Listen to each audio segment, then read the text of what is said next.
Hey, everybody, Dark Souls 3, let's keep going.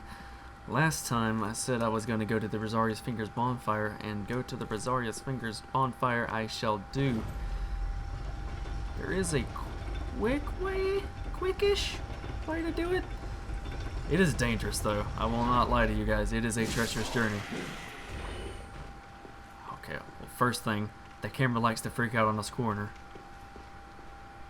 Oh, okay, you gotta take that slow. If you have camera auto wall recovery on or off, that's still gonna I don't know what it is, but it fucks up.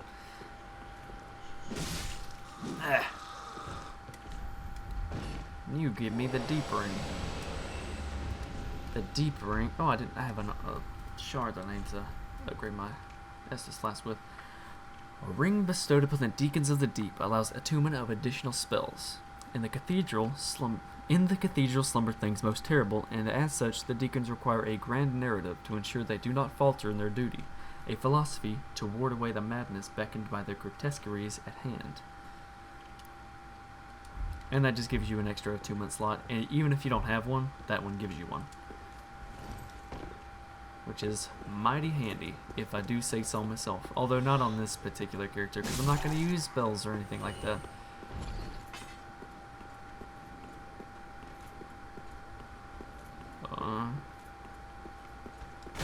Way.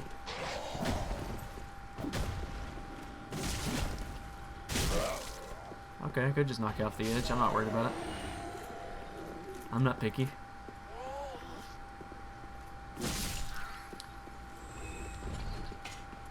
Okay. To get to the Rosaria's Finger bonfire, you need to go over there where that knight is and drop down to that little platform there.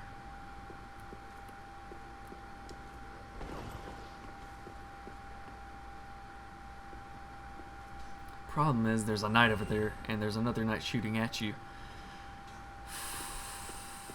I could,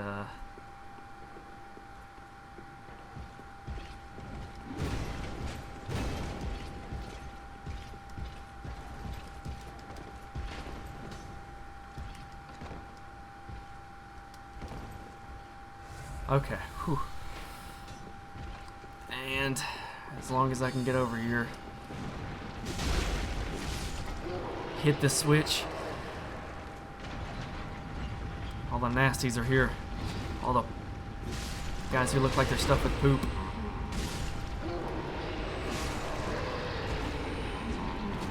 Oh. Okay. And this leads to dual charms, right? Yes. God, I'm so good! I've already played the game too much, I think. But this opens the front door, quote unquote, I guess, to the Grand Cathedral. Not the Grand Cathedral of the Deep, it's the Grand Cathedral. Thinking of Bloodborne, this is the Cathedral of the Deep. Big door that was currently just closed up at the front. And here that leads to the shortcut to the bonfire again, and this time we can just climb up and not have to fight anything and come right back over here, which leads to your left. It leads on this, which is an elevator that we have yet to trigger, and we can't use it yet. In order to use that, we have to first, well, basically for me, didn't mean to do that. It means killing that giant, climbing up, coming over here, and popping the thing. I'm probably gonna, I don't know how I'm gonna tackle that. That always gives me trouble because unlike the other giant that I've yet to kill, but I will in this episode anyway, by the way, unlike that one over there, who's all by himself and gonna get obliterated, this one has slimes at his feet and also has one of those, what looks to be colon snakes that drops down and will fight you as well. Although he can damage them, the slimes don't take an incredible amount of damage from them. They aren't one shot, I don't believe. But what the slimes really do, it's not that they do a lot of damage, but the water there means you can't run. Like you can't even, like you're just slow walking the whole time. you can roll, but it's a fat roll. Those slimes get in your way a lot. You know, you need a lot of room to maneuver if you're gonna successfully avoid the... If you're gonna successfully avoid the giant red side soapstone. Yeah, I'm not worried about it. I don't want to kill. Just open the door. I'm not concerned.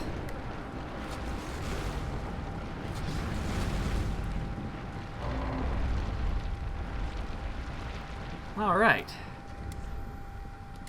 Let me check. Okay, yeah, I haven't killed the dark wraith that gave me the red eye orb, but you see over here we have a body with some shinies on it. Oh, Kirk. You always die so quickly. You always give up your armor. Although it does look cool. Show it off. I could wear your full set. I think I will, actually. Let's see, what's your... let's see what the alternative gives us. Man, that gives us a lot more. Kirk, I'm sorry, your armor sucks. Here we have Rosaria. I'm not gonna do that because I want to do Cirrus's quest line, and I think if you turn in a Pale Tongue, which I think I have right here, Pale Tongue, proof of Red Orb Invader's victory over Host of Embers. Also, if you drop some certain enemies, claiming tongues as trophies was originally the practice of an infamous troop of invaders who offered them to their speechless goddess. This was probably her. Yeah, but if you turn in a Pale Tongue to the speechless goddess or whatever, Rosaria, if you turn in a Pale Tongue to her, then you quote-unquote fail Cirrus's quest line, as in you can't progress anymore. And I really want to beat that or complete that quest line because you get a really cool pseudo armor out of it. And I'm not talking about Cirrus's Sunless set. I'm talking about Hodrick's Sunset set. That sounded weird, but you get his armor, and it's really fucking pretty, and it goes well because I'm a mound maker, and I want to do that, so I'm gonna do that. Also, there's some cool stuff with Cirrus that you can do. You'll be able to. Actually, I think you get another pseudo armor if you kill. She'll ask you to come to her help killing Crichton the Wanderer. Crichton's in this game, by the way. I love that. And if you kill him in her world and in your world, because he invades you too, then... Oh, wait, what? You what? Oh, I think I had a different set on. Maybe? I don't know. What the fuck? Oh, I had different gloves on. Okay. Yeah, but if you kill Crichton in her world and in your world, then you will get his armor and his axe. Well, I think you only have to kill him in your world to get the axe, but you get his armor if you kill him in both. Which is quite a reward because his armor, or at least his helmet, look fucking cool. Alright, let me think. Where is the best route to go?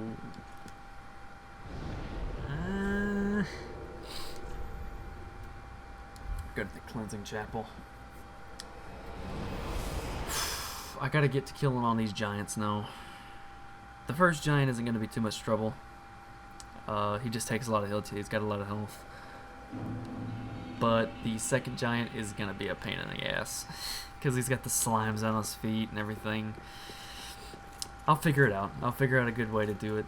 I know that if you have range at your disposal, as in if you have a bow or if you have magic, then you don't ever have to actually engage him in a significant way. You can just hop up on a ledge and kill him that way, and he'll never be able to do any damage to you. For example, this guy, this one, let me just kill this little fucker right quick. Yeah, but this one, I've killed him before on a caster character by running around and then hopping up to where that evangelist was, and you have a clear view of his head, and you can just keep casting spells at his head, and they do a lot of damage. He just kind of falls over after a few great heavy soul arrows, which is what I was using. This guy, I did it in a similar way, except I was at across the bridge where you this little bridge here where the duelist charms were, and the big door is over there, and over that way is Rosaria's Fingers bonfire. Right here where you unlock this little lift, this little gate thing, there's an opening where you can just shoot and try and hit him there. And that's what I did for this guy. But for melee, I usually just have to kind of goad out all the slimes and then fight them. It takes a lot longer, but this guy, you don't have to do any of that. You can just cruise on up to him. And he's not going to be able to do anything to you, honestly. Just stay to his feet, like right there on his feet, and he really can't do anything. It's a lot like the last giant fight from Dark Souls 2.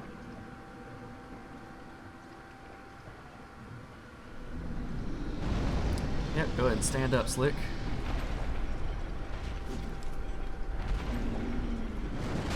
Yeah, he'll swipe in front of him, but that doesn't mean anything because you're not in front of him, you're below him. He does a stomp. Yep. Oh, just stick to his feet. Stomp has some range, but the long distance shockwave on it doesn't do as much damage as you'd think. Oh. Get some good damage on him. Might as well heal up, I guess. Yeah, see, that has a lot of range on it, but... Ow. Come on, do your front slams. Yeah, those are the ones I want to bait out. If you're... Okay, so I've just been mistiming the rolls. I mean, that sounds about right. God, just stay still. Okay, there we go. This did not take long to kill him. This weapon does a lot of damage. I'm really impressed by it so far. Yeah, and he'll drop you a large Titanite shard for your trouble. Again, like you can't even hold to run through here. You can do nothing. You can roll, but it's fat roll. Get the maiden stuff, which I'll read the description on in just a moment. After I get to the safety, when I say safety, I was in no danger. After I get to the point where I can actually move. Maiden hood. White hood worn by traveling maidens, part of their formal attire regardless of rank. It is soft and well made, but ill-suited for use in battle. Same thing. That's the... I think that has some good resistances, thinking about it. Let me see. Yeah, it's got good magic, fire, lightning. It's got good resistances all around. Also has really high curse resistance. That might be something to keep in mind. Wow, that has a lot of curse resist.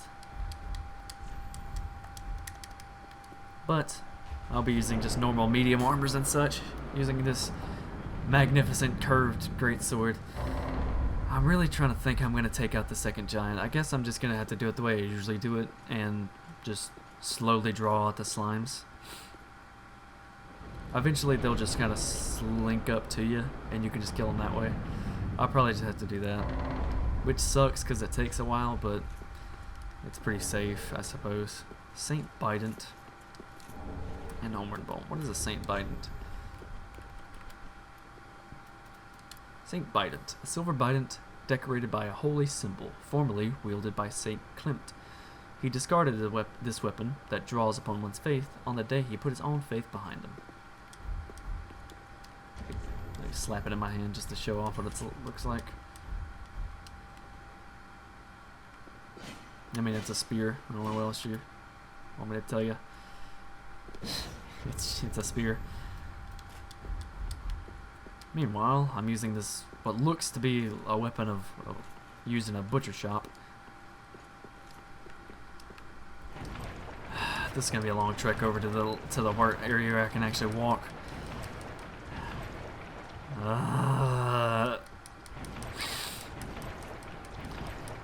It's killing me.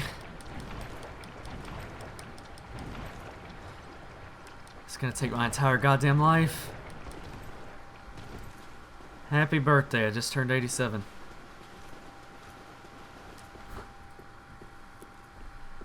Alright, let's just draw out the fucking things, I guess.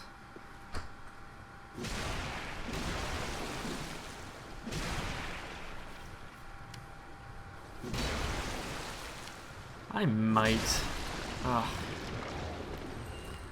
might just cut out the drawing out of the slimes just for time purposes. Alright, that's about as clear as it's gonna get. There's still a slime over there, just behind his back foot. And there's also still the little poop monster. That's also gonna cause some problems, but let me just get in the proper positioning. Ow.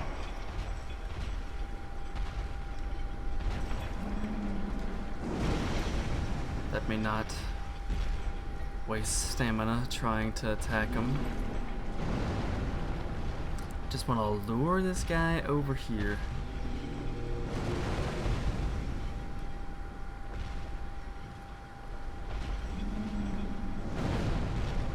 Yeah, this is what I want. Okay. Okay, he's done for.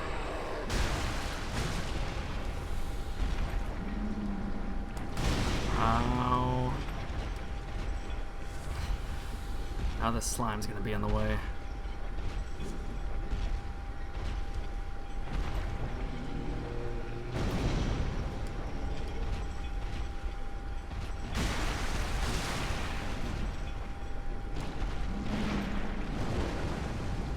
Okay. There we go. Alright, now it's just a matter of time.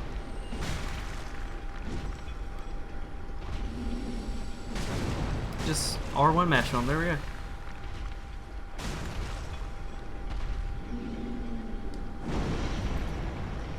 Sling blade on him. Yes. Yeah, there we go. No problem. Oh, they dropped Lloyd's talismans. Sweet, I did not know that. Get the Drang set in the cesspit. Also, a free pale tongue if you want to join Rosaria's fingers. You can do that right away, apparently. Oh, there's items I gotta get. I gotta slow roll all the way there. Oh boy. I really wish there was a faster way through this stuff. Drang hammers. Read the description for those. Drang hammers. They got good strength scaling. Paired hammers of the Drang Knights, descendants from the land known for the legend of Linking of the Fire. When the Drang Knights disbanded, they scattered across the lands as sellswords. They quickly became known for shieldless, aggressive tactics that struck fear into the hearts of men. Nice. What do they look like? What's the moveset of these things? I'm not going to use them, but... well, that's not what I want. One-handed, it's just a hammer. I mean, that's it. But when you two-hand, you wield one in each hand, and then all of a sudden you're swinging two hammers instead of one. Well, that's pretty much the whole thing. That wraps it up. That wraps up that entire moveset. They do a lot of damage, though. I poked fun at them, but they do a lot of damage. Not going to deal with any of that nonsense right this second. Instead, I will just scoot on by and unlock this shortcut, which is going to be great because I'm going to be able to go straight from Rosaria's Fingers Bonfire all the way to the boss room with very, very little trouble. Matter of fact, I'm going to run to that, level up, and then upgrade a weapon? No. Upgrade my Estus, and then I'll just take out the Deacons of the Deep, and then this episode's going to be over because I killed both of the giants. Ugh. Gotta get my speed on. On the upside, even though there are a whole lot of these little creepy crawlies, you don't have to fight any of them. Come on, on, get to the fire faster. I really just want to kill the Deacons of the Deep and get over with. Alright. I'm gonna go level up and undead bone shard, and there's an Estus flash shard I gotta use. Might be some NPC dialogue.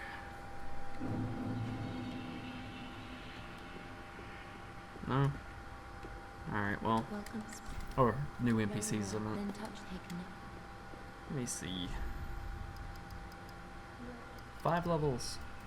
Sweet. 24. That's how you do it. 305. That's a lot of damage.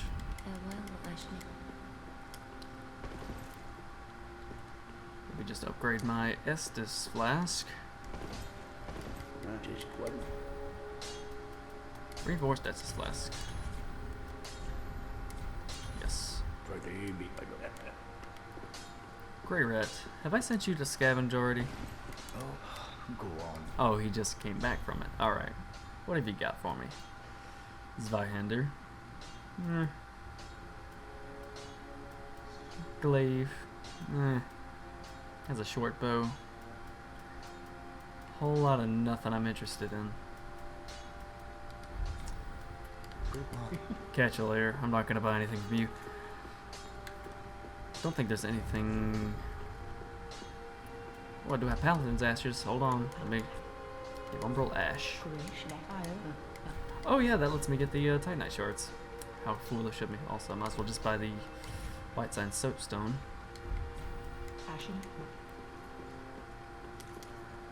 Okay, I think it's about time to fight the Deacons of the Deep. Let's see how quickly I can beat them. Just give me a second, actually. Hold on. Do I have any? 1 charcoal pine resin. Can I buy more? I like to have more charcoal pine resin than that. I can buy infinite pine resins. Let's see. 2 ought to be enough, surely. Zarya's bedchamber. Make a quick run to the boss.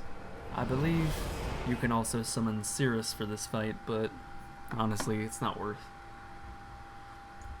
She increases the boss's health.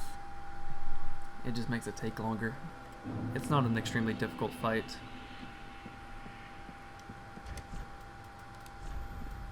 Do I want... Yeah, go ahead and slap that on.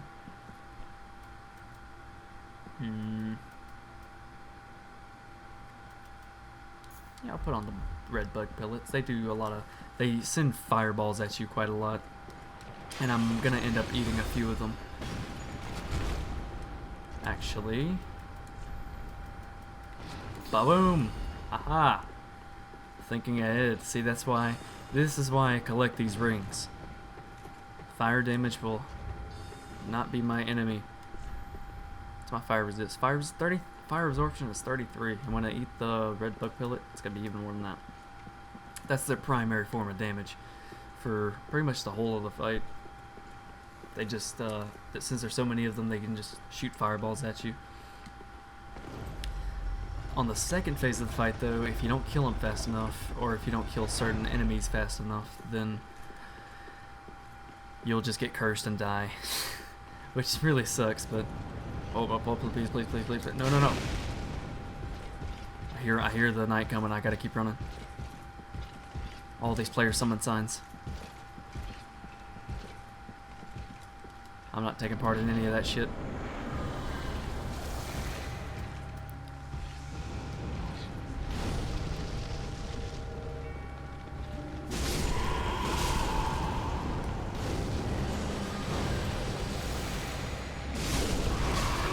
Kill you quick.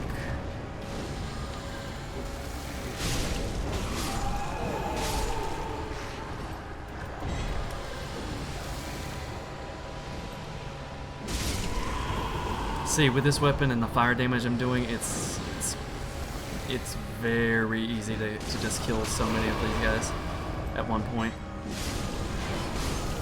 Oh, here we go. We're getting the big stuff. We're getting the big boys.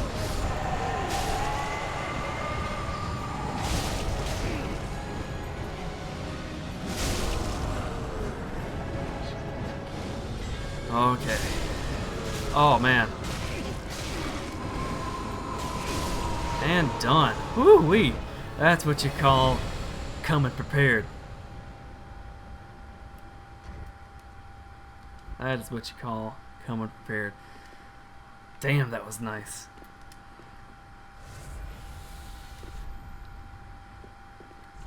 No cleric ahead. Weapon, can't take this. Yeah, you saw the...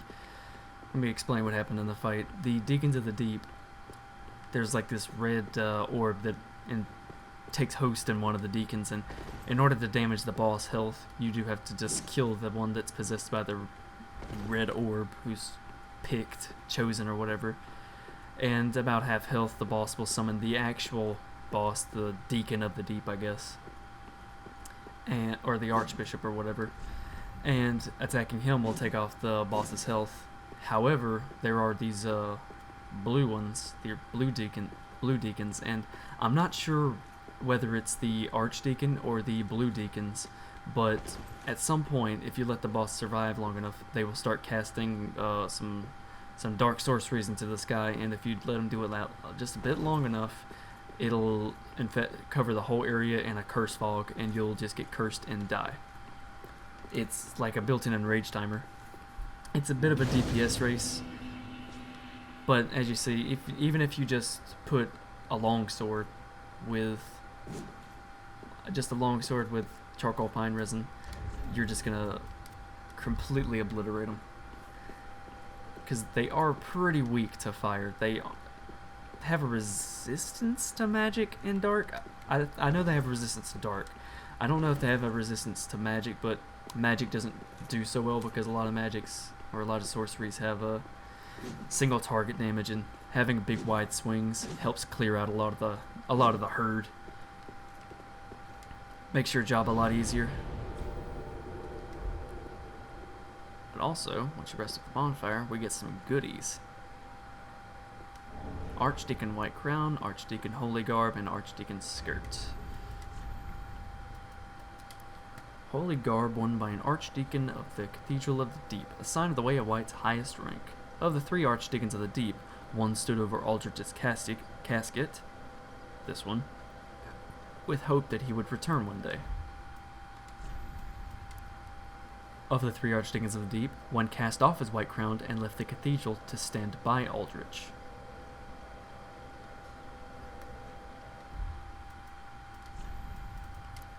Of Archdeacons of the Deep, one attended to Rosaria, mother of her birth, who he deemed a goddess.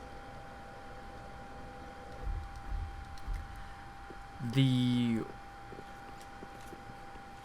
one that stayed by his casket is this one. We killed him. The one that... I'm not sure which one the Rosaria's Finger one is, but I do know that the one I assume, the one that left to stand by Aldrich's side and cast off his white crown might be Archdeacon Donald, the NPC that you can interact with to join the Aldrich Faithful Covenant. At least that's what I believe. I think so. It certainly seems to fit. But that's where I said I'd end the episode. Killing the Archdeacons of the Deep, finally clearing out the Cathedral of the Deep, catching up. The areas are going to drop really fast after this. Next is the Farron Keep. Then after that, the Catacombs of Carthus. Then Irithyll of the Boreal Valley. Irithyll of the Boreal Valley is going to end up with Pont of Sullivan. But that's 2 areas away. Don't have to worry about it right now. But I'm coming for you. But when I get there, you'll know. Catch me down the road. Bye-bye. Almost forgot to read the small doll description. Silverwork doll depicting a young squire. In the legendary old city of Irithyll, situated in the Boreal Valley, the Pont of Sullivan gave this doll to valued subjects, so that they might use it to cross the barrier when they return home. Listen carefully, and when you hear it, say, "Wherever you go, the moon still sets in Irithyll. Wherever you may be, Irithyll is your home." That will let us get into the Irithyll Valley.